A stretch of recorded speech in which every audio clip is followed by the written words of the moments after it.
Well, welcome to Sparky's Valentine at the College of Global Futures on this Valentine's Day.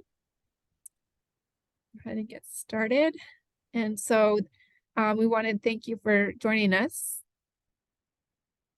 And tonight, I am your host, Nicole Eller. I work with Student Services. Bridget wasn't able to join us this evening, but we also do have Maria, which we'll introduce in the upcoming slides. So we just want to welcome you to the College of Global Futures. And Savannah and Sophia, it's going to be interactive too. So I'm going to first introduce the college, but definitely have some questions here for you.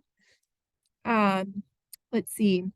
So the College of Global Futures has a School for Future Innovation Society and School Sustainability and School for Complex Adaptive Systems. And right now we are actually in the anticipation for another school that's going to be added. So maybe while you're a student, you're going to see that fourth school added, and that's going to be School of Ocean Futures. So that's something to look forward to. And it definitely, one thing I'd like to emphasize is that these different schools within the College of Global Futures are interchangeable. They're sister schools. So you may have a major in Future Innovation Society, but you want to minor in sustainability, that's perfectly fine. Or maybe in the future, you want to minor in Ocean Futures. So just kind of keep that in mind while you're considering your upcoming semesters as a student. We also have students from all around different countries. So we're looking to engage in global engagement, and we have a lot of different students from different perspectives and countries.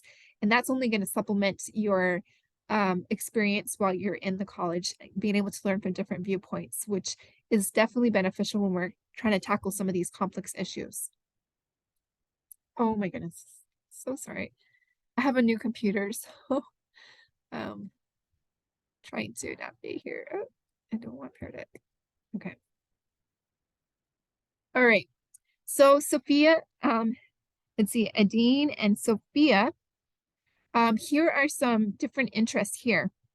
Now, if you would like to unmute yourselves, we would love to hear what are some of the interests that you see on here. And Maria, feel free to share some of the interests that, maybe we'll start out with Maria.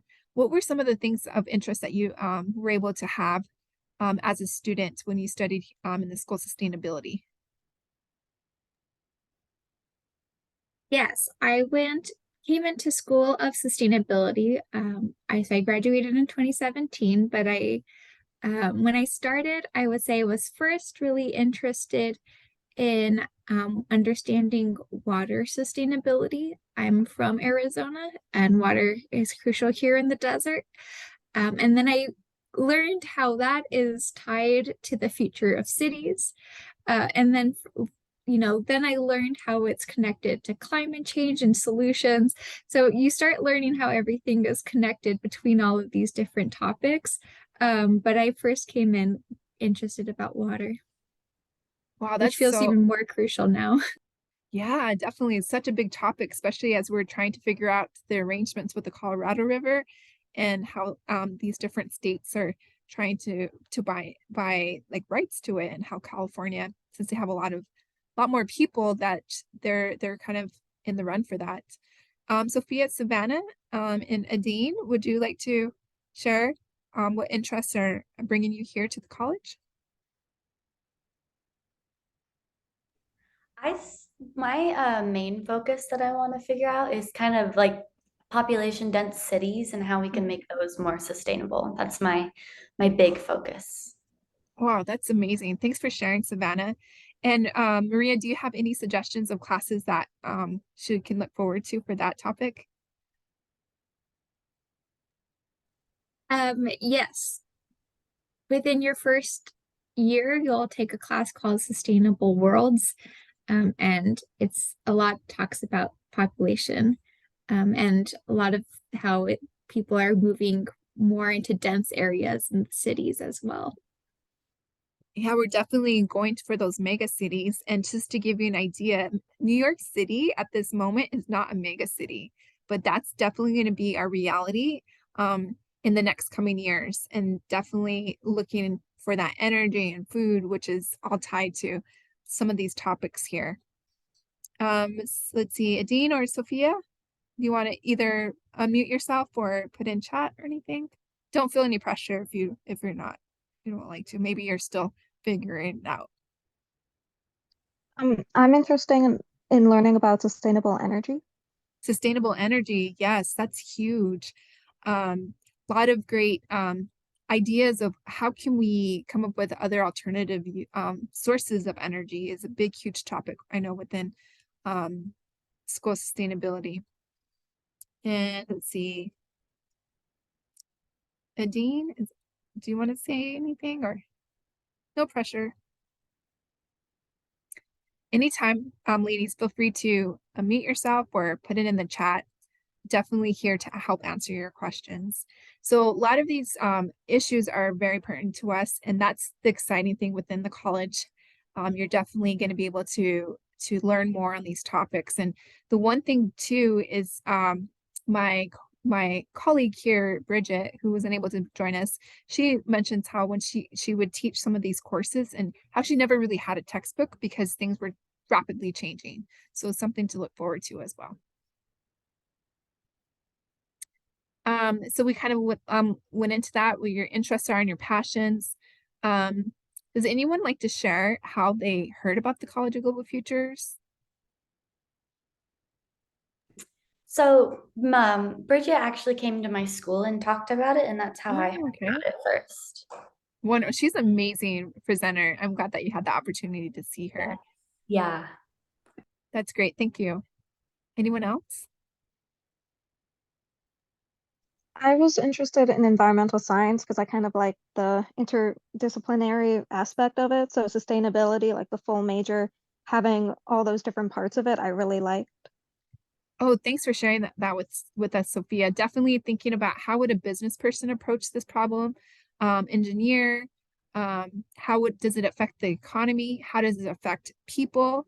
And what is the best outcome for the future? Because all these different types of systems all collide when it comes to these complex problems. So how can we take those into consideration? So really, really good point, Sophia.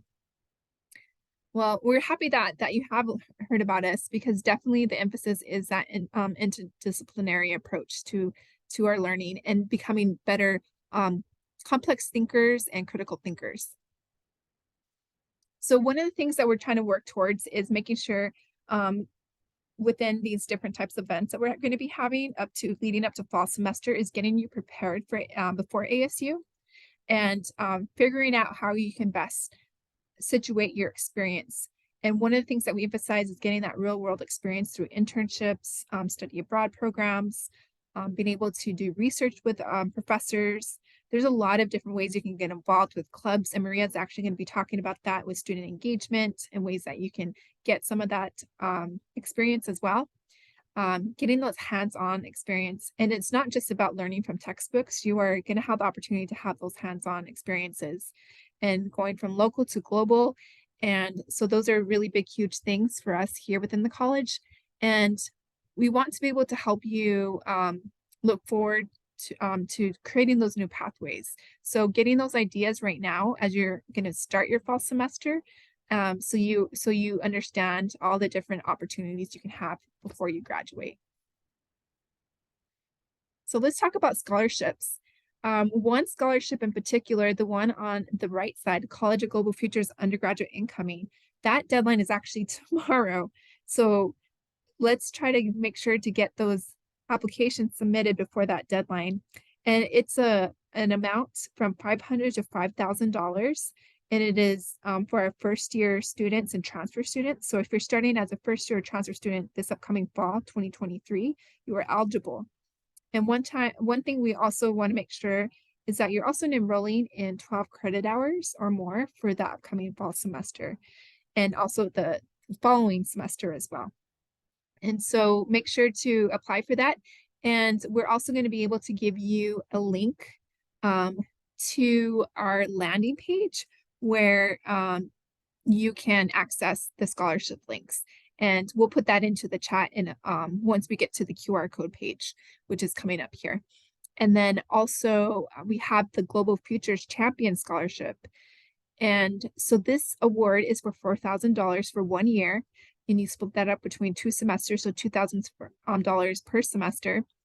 And we would like for students to make sure that they enroll in 12 credit hours or more per semester. And so what that means is that you'll enroll in 12 hours fall semester at least, or more, and then another 12 hours during your spring semester. And one thing that's really interesting about this scholarship, the Champion Scholarship on the left-hand side, is that if you have the chance and you really want to go study abroad or do some sort of project, you're welcome to defer that scholarship for a future semester. So you won't use it that first year and you say, well, I want to save this possibly to go study abroad. You can do that. You would just need to make sure to let us know that that's your decision. And again, it's for first year and transfer students, and you must be admitted to Global Futures programs, which the three of you are. And for financial financial need is considered, so you just need to make sure to let us know about that. And the way you do that is when you submit your application, it's either done through a 2-page essay or a 2-minute video. And so the priority deadline has passed, but for final consideration, it closes June 1st, 2023. For first year students, and for priority and deadline for transfer and online students will be May 1st, and final consideration is June 15th. So you still have time for those 2 scholarships. Since the deadline for February 1st has passed, we are considering those for the priority deadline. Any questions about those 2 scholarships that I can help answer?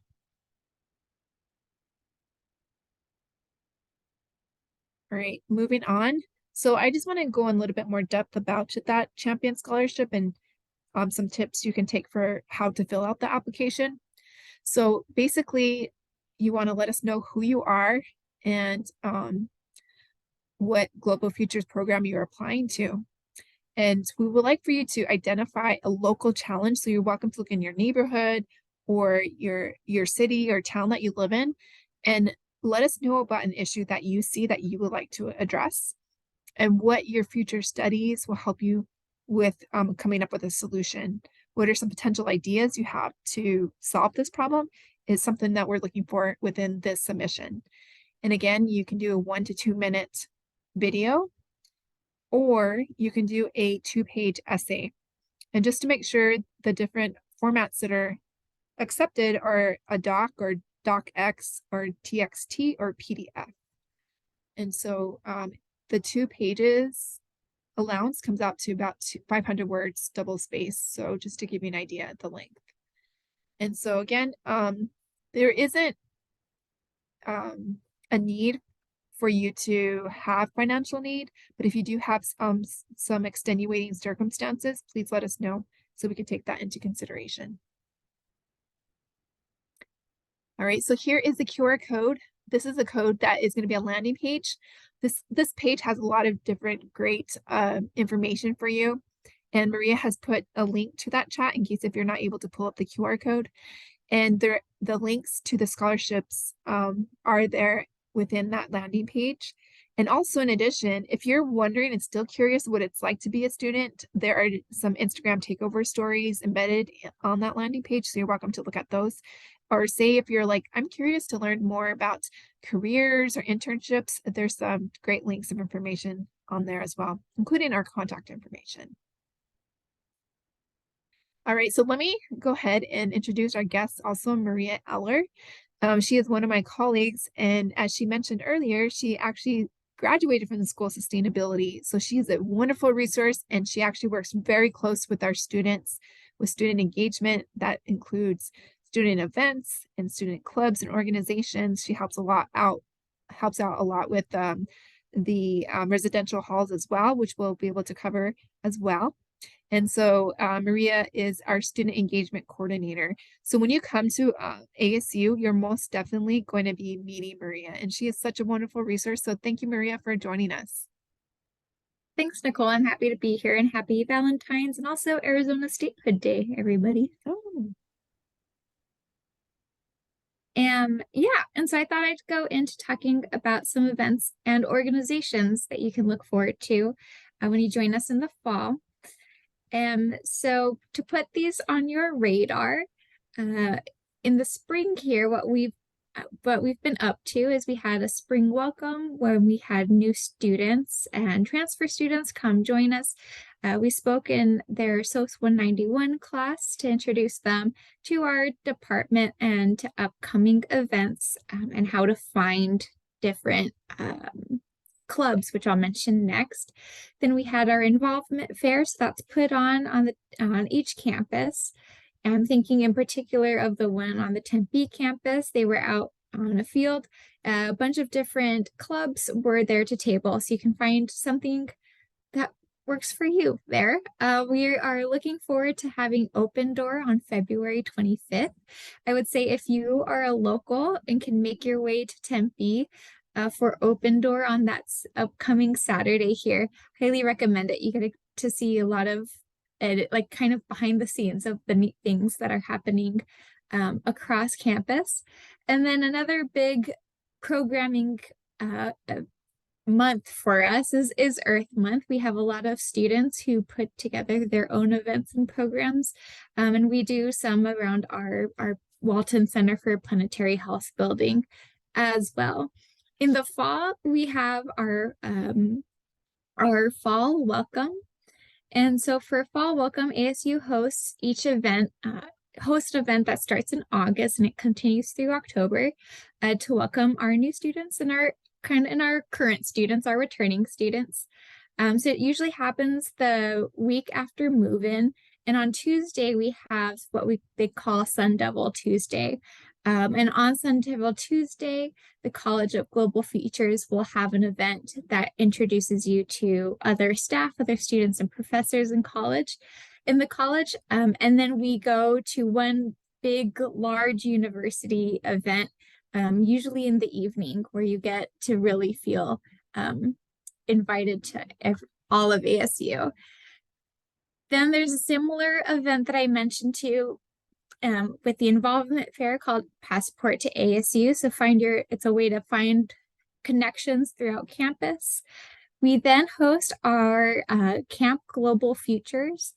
So once you get a little settled in, we then take y'all off to Prescott, Arizona to Camp Way, where it's really meant to be a social event to really get to know more about your classmates and us as faculty and staff. So there's a $25 gets you transportation, lodge, meals, and a bunch of activities up at the camp. It's something I often hear a lot of our current students refer back to. We then have homecoming later in the semester. And then once everybody kind of feels settled in, we invite your families back to campus to see everything that you are up to and that we offer, and to go to a football game.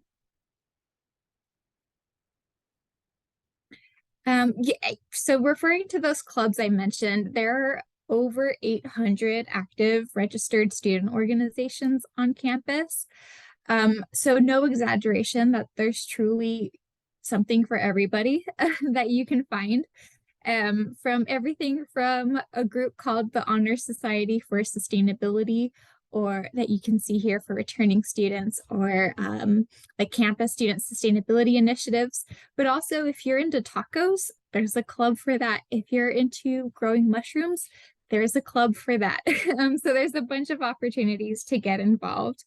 And many of our CGF students are involved students, and many have leadership positions within many of the clubs that you see on your screen here. And I think next I wanted to talk to you about your housing.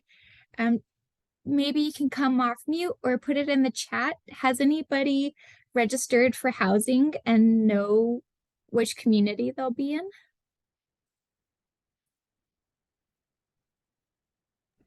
I haven't, not yet. No worries.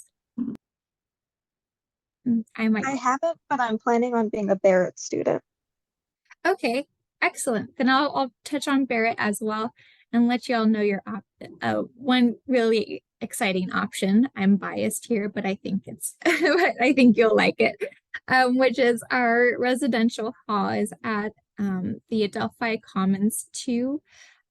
in residential community, and we have our own cluster. So we have kind of like our own little enclave of rooms for our CGF students.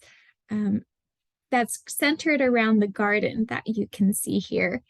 So we often put together programming at our residential community. In the fall, it centers around regrowing our garden for the year. And then we also can sometimes bring in faculty or some speakers. And then once the cohort who has been living there leaves, we often do an event, our traditional event called Leave Your Legacy, where you draw a leaf, you paint a leaf on a tree that we have in the big communal room there. So that's our Adelphi 2 residential hall community. Across the street, you have Barrett. Thank you, Nicole. So Barrett Honors College. So you can see a picture of the entrance to it there. They have many different residential halls. But what's nice is, like I said, it's across the street from Adelphi. Further down Roll Road is where kind of like the CGF home base is, at Walton Center for Planetary Health. So you're never too far from people that you know or who you're taking classes with, which is really nice.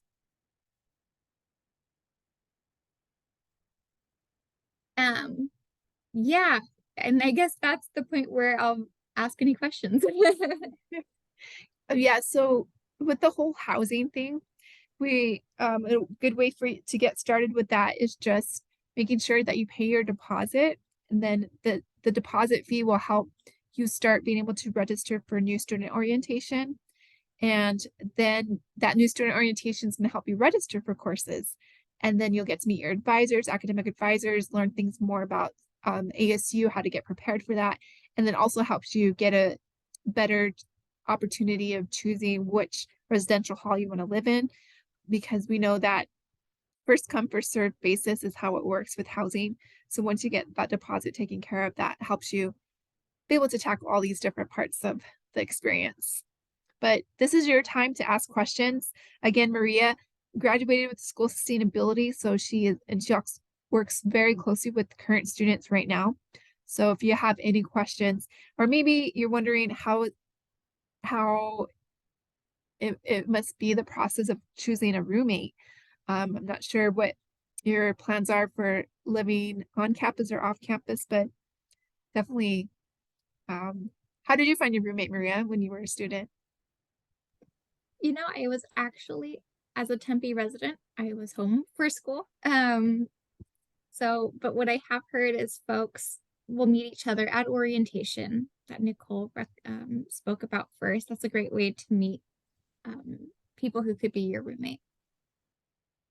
Oh yeah, that definitely is a great way to make friends, and definitely I've heard how students make a lot of friends during camp too.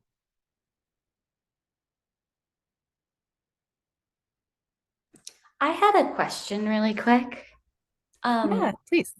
I wanted to know how many options there are of places to live for this college. Yeah, as far as like the different residential halls. Yeah, sorry, I'm so new to all of this. Oh no, you're good. Yeah. It's definitely a different language to learn. Yeah. I still learn all the time about ASU because it's so big. But yeah.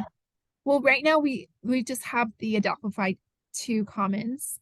And again, if you're a Barrett student, you have the option of also living on Barrett. So those are the only two, since we are one of like the smaller groups. I don't know, Maria, do you know anything different from that? Yeah, you're right. Yes. Okay. And that's across different academic units as well. Then if you decide to, stay on campus and live on campus for future years, then there's a couple of other options. But for your first year, we hope to see you at either Adelphi or at Barrett. Thank you. Great question, Savannah. Again, if there's any questions, feel free to put them in the chat or unmute yourself. And just want to go over some next steps to help you understand the process of where we are right now. As you guys already have gotten done with that apply situation, so good job, give yourself a pat on the back. The good thing to keep on top of is just checking your My ASU, which is your portal. This is where everything happens, where you're going to look for important calendars, events, checklists, financial information, your classes, important announcements, being able to navigate library resources or submitting different tickets for different services and checking your profile information as well. So that's definitely a great hub to have on My ASU. And from there, just again, a reminder, paying your enrollment deposit, what helps you to register for new student orientation and also helps you confirm your housing. So once you're able to pay that, you're able to take care of those 2 items. And just a reminder to submit your FAFSA. The FAFSA opened up this past October 1st. So you're able to submit that. And then we just encourage you to apply to as many scholarships as you can. The only 2 scholarships we did mention earlier would just exist within the College of Global Futures, but there's also additional scholarships that ASU has to offer. Now, those scholarships have different criteria, they have different deadlines. So I highly encourage you to look at that ASU scholarships search as well. That's a very helpful tool to be able to see if there's other opportunities for you. And also, you can look for off-campus scholarships. I think that's also just try to apply for any type of scholarships that you can, which is always going to help lessen the financial burden. Well, that is our presentation for this evening. During the Sparky Valentine, we wanted to keep it short and concise, but also make sure that we gave you an opportunity to ask us questions. And we really thank you for joining us. We are going to try to do this once a month. So be on the lookout for some invitations either through your email. We'll also make sure to send you text messages about those as well to remind you to register. But we want to invite different guests so you get the opportunity not only to see Bridget and myself, but also to see other staff like Maria who are very helpful to provide services for you. So be on the lookout for that. And we want to thank you for joining us. Again, this is our QR code. You can connect with us on that QR or that landing page, either from the chat, has the link there. And thank you for putting that in there, Maria. And again, thank you for joining us. And we hope that you have a wonderful Valentine's Day. And feel free to reach out to Bridget or myself in case if you have any questions. You can take a screenshot of that slide for you. We're here to help you. Well, if there's no questions, or if you do have questions, feel free to stay on. But we just want to wish you a wonderful evening. Thank you for joining us. Thank you. Thank you. Thank you. Thank you. Yeah, thank you, Sophia. Thank you, Sadine.